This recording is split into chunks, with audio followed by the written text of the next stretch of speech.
হবে। এইটা এটা কি নতুন বাংলাদেশ? যে বাংলাদেশের সংস্কারের কথা বলতেছেন, বিএনপির 31 দফায় ছিল, জাতীয় সরকারের কথা ছিল, ওনারা তো এখন সেই জাতীয় সরকারের কথা ভুলে গেছেন, এখন দ্রুত নির্বাচন চায়। এটার বাস্তবতা হচ্ছে, কারণ ওনারা জানেন আওয়ামী লীগ যেই ক্যারেক্টারের রাজনৈতিক দল, বিএনপিও সেম ক্যারেক্টারের রাজনৈতিক দল। দীর্ঘ 16 বছর তারা নির্যাতিত হয়েছে। আমি তাদের অনেক নেতাকর্মীদের সাথে জেল খেটেছি, কিন্তু সেই মাজলুমরা আজকে তারা জালিম হয়ে গেছে।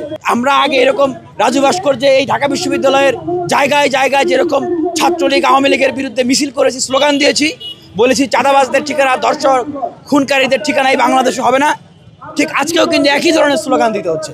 ছাত্র দল, যুব দল, শ্রমিক দল সহ বিএনপির নেতাকর্মীরা তারা যদি তাদের রাজনৈতিক সংস্কৃতিতে পরিবর্তন না আনে, তারা যদি পেশি শক্তি এবং কালো টাকার রাজনীতি থেকে বের হয়ে না আসতে পারে, এই 5 আগস্ট পরবর্তী নতুন বাংলাদেশ আসলে তাদের রাজনীতির জন্য নয়।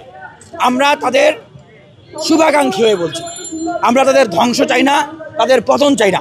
ঢাকা বিশ্ববিদ্যালয়ে ককটেল ফাটছে, বিভিন্ন গতকালকে জগন্নাথ বিশ্ববিদ্যালয়ের ছাত্রদলের নেতারাও অন্য সংগঠনের নেতাদেরকে মেরেছে, তিতুমির কলেজে মেরেছে, ভাওয়াল বদ্র আলম কলেজে মেরেছে। এটা তো বিশ্ববিদ্যালয় কলেজগুলোর ঘটনা। এছাড়াও বাংলাদেশের প্রত্যেকটা জেলা উপজেলা প্রত্যেকটা জায়গায় জায়গায় তাদের সন্ত্রাসী কর্মকাণ্ডের কারণে দেশের মানুষ এখন একটা অস্থিরতা, ক্ষোভে বিক্ষোভে তাদের বুকে দানা বেঁধেছে। এর ফলাফল কি হবে জানেন? এর ফলাফল হবে আবারও আওয়ামী লীগ ফিরে আসার রাস্তাটা খুলবে। এর দায় যেরকম বিএনপির জনাব তারেক রহমানের, এর দায় ঠিক তেমনি হবে এই ইন্টারিম গভর্নমেন্টের। আমি ইন্টারিম গভর্নমেন্টের উদ্দেশ্যে প্রশ্ন রাখতে চাই, আপনারা কি বিএনপিকে ভয় পান? নাহলে জুলাই সনদ কেন দিচ্ছেন না?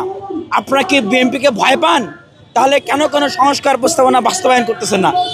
56টা মিনিস্ট্রি, মাত্র 23 জন উপদেষ্টা, কেন আপনারা বিপ্লবীদেরকে নিয়ে উপদেষ্টা পরিষদকে শক্তিশালী করতেছেন না, বড় করতেছেন না?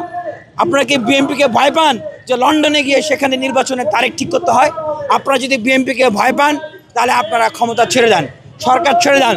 যাদের সেই সাহস আছে, তাগত আছে, তাদেরকে সরকারে বসান, তাদেরকে দায়িত্ব পালন করতে দেন। আমি অবাক হয়ে যাই মাহফুজ আলম, সে বলে তার নাকি হাত পা বাঁধা। এই হুজিরে খামাকা, এই ছেলেটা কেন সেখানে এখনো বসে আছে? কোনো মিডিয়া কোনো কিছু